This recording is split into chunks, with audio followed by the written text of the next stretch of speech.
অদৃশ্যমান দৃশ্যমান দৃষ্টির গোচরে অগোচরে দৃষ্টি শূন্যয় থাকে। মনের ছোঁয়া দৃষ্টি গোচর ভাবনা অনুপাতে ইন্দ্র পেয়ে থাকে মন অনুসারে। বাতাবরণ অনুকূল পেতে চায় মন, প্রতিকূল বাতাবরণ ক্ষুণ্ণ হয় মন।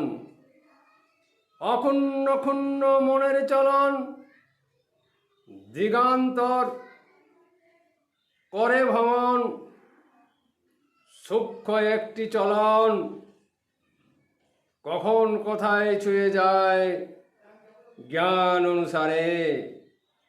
লিখনের লিখনি শেষ নাহি বলে।